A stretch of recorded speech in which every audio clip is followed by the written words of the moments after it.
नमस्कार, डक्टर लेप्चा। म फेरि वही विषय लिएर आएको छु, नेपाली साहित्यको इतिहासको संक्षिप्त इतिहास। यसमा हामीले अघिल्लो क्लासमा चर्चा गऱ्यौँ, त्यो चाहिँ के थियो भन्दाखेरि नेपाली साहित्यको प्राथमिक चरण वा जसलाई हामी प्रस्तावना काल र अभिलेख काल भनेर भन्दै थियौँ। त्यसमा के कति कृतिहरू छापिए, प्रकाशनमा आए र के कति साहित्यिक गतिविधिहरू भयो भन्ने कुरा चर्चा गर्दै थियौँ। र हामीले त्यसमा चर्चा गर्दै थियौँ बाज परीक्षा, भास्वती नेपालीमा अनुवाद भएको कुरा गऱ्यौँ। यसमा अर्को ग्रन्थ आएको छ, बडे राज मलय बम्ब शीर्षक भन्ने एउटा कविता रहेको छ।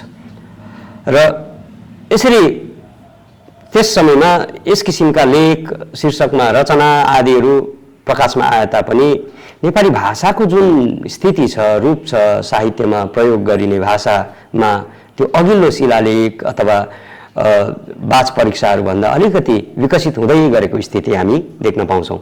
र यस कालमा अझ अन्य अरू कृतिहरू देखा पर्दछ, जस्तो बेनामी, जसको नामै छैन, त्यसले लेखेको एउटा खण्डखाद्य भन्ने 1601 मा प्रकाशित छ। त्यसरी नै स्वस्थानी व्रत कथा 1601 मा नै छ। र अर्को छ राम शाहको जीवनी 1606 मा, अनि बाज परीक्षा 1643, र अर्को छ वाणी विलास ज्योतिर्विदको ज्वरोत्पत्ति चिकित्सा। अन्त अर्को 1716 मा प्रेम निधि पन्तको प्रायश्चित प्रदीप भन्ने।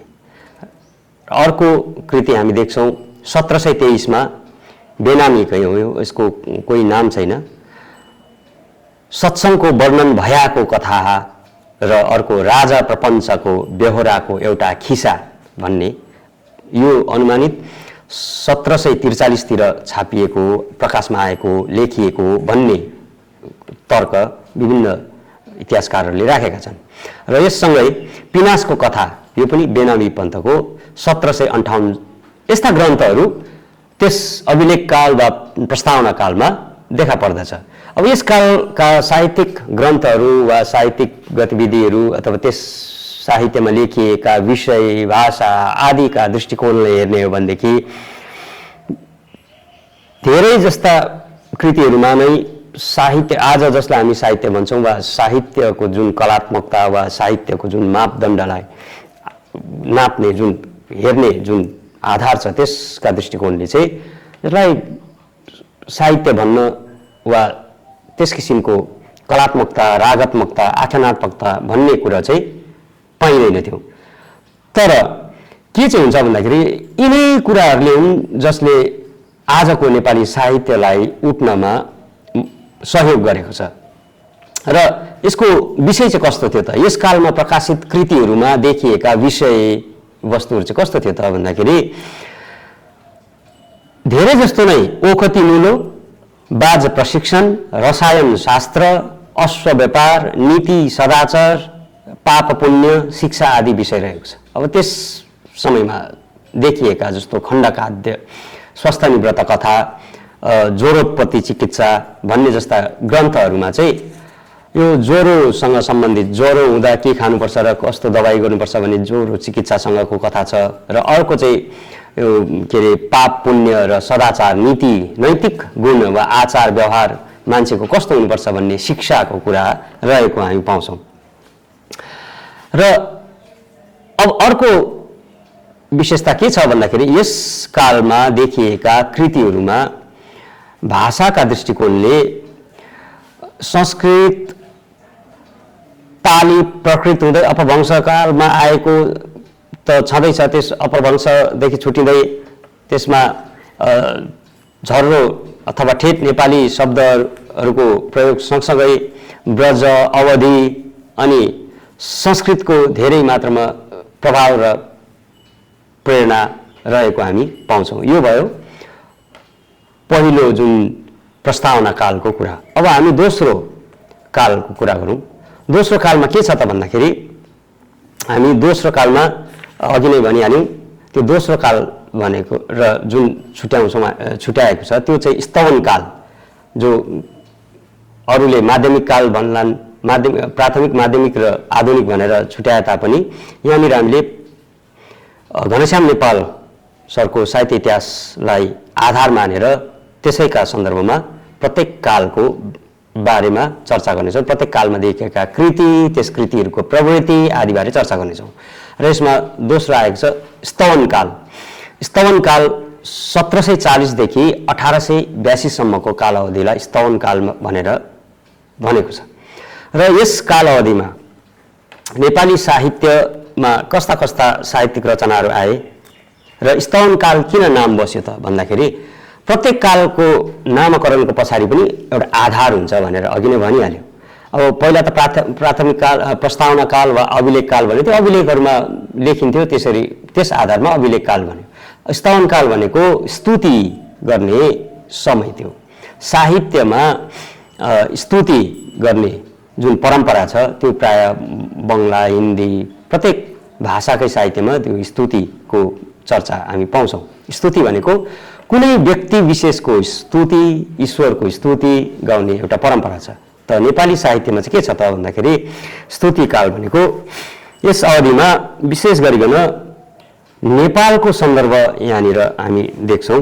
त्यसमा के हो भन्दाखेरि नेपालमा जुन पृथ्वीनारायण शाहले जुन एकीकरणको अभियान सुरु गरे अनि एकीकरणको जुन राज्य विस्तारको काम गर्दै जाँदाखेरि उनले गरेका ती कार्यहरू, उनले जित्दै विजय हासिल गरेपछि उनका उपलब्धिहरूलाई देखेर, उनको वीरता शौर्यता देखेर त्यसबाट प्रभावित भएका तत्कालीन कविहरूले पृथ्वीनारायण राजालाई नै आफ्नो विषय, काव्यको विषय बनाए। र त्यसै सन्दर्भमा सुवनन्द दासले पृथ्वीनारायण भन्ने कविता लेखे। अब त्यो कविताको मूल विषय के हो त भन्दाखेरि पृथ्वीनारायण शाहलाई स्तुति गर्न, भनेपछि स्तुति गर्नु, वीरहरूको गाथा गाउनु, वीर स्तुति गर्ने परम्परा त्यहाँबाट आयो। र त्यसरी राजा सेनापतिहरूलाई देखेर, उनीहरूको वीर र शौर्यलाई देखेर प्रभावित बनेर कविहरूले उनीहरूको नाममा साहित्य रचना गर्ने परम्परा बस्यो। र त्यसो हुँदाखेरि त्यो वीर स्तुति गाउने जुन परम्परा साहित्यमा देखिन्छ, त्यसै कारण त्यसलाई स्तवन काल भनेर भनिन्छ। अब नेपाली साहित्यमा स्तवन कालमा साहित्यको जुन रूप छ यो स्तवन काल 32 वर्षको एउटा अवधि छ। यस 32 वर्षमा देखिएका साहित्यिक कृतिहरू के छन्, यसका विशेषता के हुन् भन्ने कुराहरू हामी हेर्यौँ भनेदेखि सुवनन्द दासको त्यो पृथ्वीनारायण कविता हामी देख्छौँ।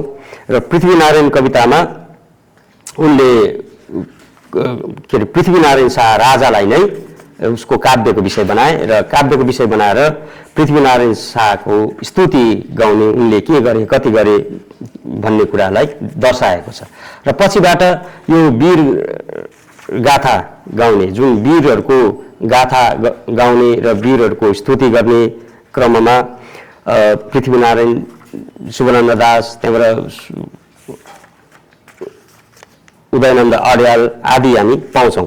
र यिनीहरूले जुन किसिमले वीरहरूको स्तुति गाउँदै गए र भीमसेन त्यति बेला कवि के थियो भन्दाखेरि वीरगाथा कालमा के थियो भन्दाखेरि राजाहरूको त स्तुति गरे सँगसँगै राजाहरू मुनि सेनापतिहरू जस्तो भीमसेन थापा जस्ता योद्धाहरू थिए, ती योद्धाहरूको बारेमा पनि स्तुति गाएको हामी पाउँछौँ।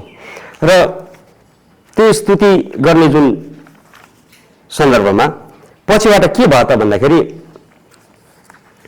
स्तुति त राजा र सेनापति अथवा सिपाहीहरूको अथवा त्यस्ता व्यक्तिहरू जसले आफ्नो वीरता प्रदर्शन गरे, त्यो वीरता प्रदर्शन कोसँग गरे त भन्दाखेरि ब्रिटिस इस्ट इन्डिया कम्पनीसँग उनीहरूको युद्ध भयो। अथवा नेपालका सन्दर्भमा हेऱ्यौँ भनेदेखि नेपाल भोटको युद्ध, नेपाल र अङ्ग्रेजको युद्ध यी हामी देख्न पाउँछौँ। र त्यसो हुँदाखेरि त्यसमा राजाहरूले त्यसरी युद्ध गरेको वीरता र उनीहरूको युद्ध कौशललाई देखेर कृति रचना गरिरहने धेरै लामोसम्म परम्परा रह्यो। तर पछि आएर के भयो त भन्दाखेरि जब 1816मा सुगौली सन्धि भयो है, सुगौली सन्धि भएपछि यसमा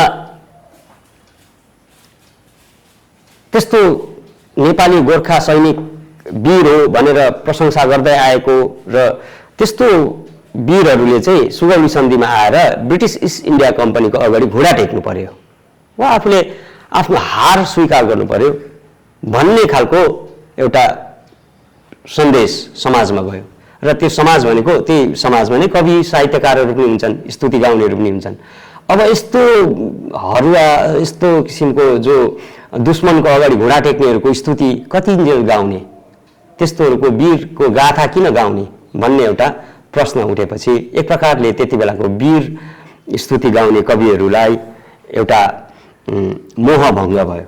त्यसो हुँदाखेरि अब वीर स्तुति त गर्नुपर्छ, तर कसको गर्ने? अब लौकिक र अलौकिक। लौकिक भनेको ती वीरहरू थिए र अब अलौकिक शक्ति वा अलौकिक त्यस्ता विषयहरूलाई आधार मानेर स्तुति गाउने भयो। त्यो अलौकिकमा चाहिँ आयो देवी देवताहरूको स्तुति गाउने, त्यहीबाट भक्ति काव्यको सूत्रपात हुन्छ। भक्तिकाल पनि हामी भन्छौँ र भक्तिकालमा अब कविहरूले ईश्वरको भक्तिमा लागेर साहित्य रचना गर्ने परम्परा यसरी थाले। र यस कालमा विशेष गरिकन यो जुन भक्तिकाल र वीरकालमा के भिन्नता छ? हामीले अस्ति नेपाली साहित्य के अरे इतिहास लेख्दा कार्यकारण सम्बन्ध र साहित्यिक इतिहासको सन्दर्भमा त अझ अर्को कृतिले अर्को कृतिलाई कसरी प्रभाव पार्यो भन्ने कुराहरू पनि गऱ्यौँ र कार्यकारणको सम्बन्धको अध्ययन पनि हुनुपर्छ भन्ने कुरा गऱ्यौँ। र अब साहित्य इतिहासकार भएर एउटा साहित्य इतिहासका सन्दर्भमा हामी वीर र भक्तिको तुलना गर्दाखेरि त्यो आउँछ। यो भक्तिकाल कसरी सुरु भयो नेपालीमा भन्दाखेरि वीरकालमा जुन प्रकारको वीरहरूको स्तुति गाउँदै थियो, वीरहरूले त्यसरी विभिन्न सन्धिहरू गरे, विभिन्न ठाउँमा गएर दुश्मनको अगाडि हार स्वीकार गरे, त्यस्तो स्थिति देखेपछि त्यस कार्यको कारण स्वरूप त्यसको परिणाम चाहिँ के भयो त भन्दाखेरि वीरहरूको स्तुति गाउनु कविहरूले छोडे। अब ईश्वरको स्तुति गाउन थाले। त्यो ईश्वरको स्तुति गाउने जुन परम्परा छ त्यसलाई भक्तिकाल वा भक्ति काव्य रचना अथवा भक्तिमूलक काव्य अध्यात्म काल पनि भनेर हामी भन्छौँ। र भक्तिकालमा पनि दुईवटा धारा हामी पाउँछौँ। एउटा त सगुण भक्तिधारा र निर्गुण भक्तिधारा नेपालीमा। सगुण भक्तिधारा भनेको जो साकार रूप ईश्वरको जो साकार रूपलाई मान्छन्। अब ईश्वरको कुनै पनि प्रतिकृति, फोटो, मूर्ति आदि राखेर ईश्वरको भक्ति गर्ने एउटा सगुण भक्तिधारा भयो। निर्गुण भक्तिधारा भनेको चाहिँ जसले ईश्वरको निराकार रूप कुनै आकारै छैन, निराकार रूपको उपासना गर्ने, त्यसको स्तुति गर्ने, त्यसरी छुट्यो। अब सगुण भक्तिधारामा पनि हामी नेपालीमा कृष्ण भक्तिधारा र राम भक्तिधारा भनेर हामी छौँ। जसले रामलाई लिएर काव्य रचना गरे, जस्तो आदि कवि भानुभक्त आचार्यले रामायण लेखे, रामका सन्दर्भमा कुरा गरे, ती सबै राम भक्तिधारा अन्तर्गत परे। कृष्ण भक्तिधारा अन्तर्गत हामी हेऱ्यौँ भनेदेखि रघुनाथ भट्ट आदि जो कृष्ण लीला अथवा कृष्ण चरित्र लेखे है, त्यसरी कृष्ण चरित्र लेख्नेहरू कृष्ण भक्तिधाराका कवि हो। अब राम भक्तिधारा र कृष्ण भक्तिधारा सँगसँगै यता निर्गुण भक्तिधारामा ज्ञान दिलदासको कुरा आउँछ, जसले जोसमनी सन्त परम्पराको स्थापना भने भारतमा पनि हामी उनैले त्यो जोसमनी सन्त परम्परालाई स्थापना गरे। र त्यसरी भक्तिकालमा पनि निर्गुण भक्तिधारामा ज्ञान दिलदासको प्रसङ्ग आउँछ। ज्ञान दिलदासले उदयलहरी काव्य लेखेर त्यसैका माध्यमबाट ज्ञानको प्रचार गर्ने, जोसमनी सन्तको प्रचार गर्ने कार्य गरे। उनले वास्तवमा नेपाली साहित्य लेख्छु भनेर ती सबै उदयलहरी काव्यहरू रचेका होइनन्, तर उनले जोसमनी सन्त परम्परा प्रचार गर्दा लेखेका भजन, टुङ्ना भजन काव्य आदि नै चाहिँ परवर्ती कालमा नेपाली साहित्यको रूपमा देखा पर्दछ।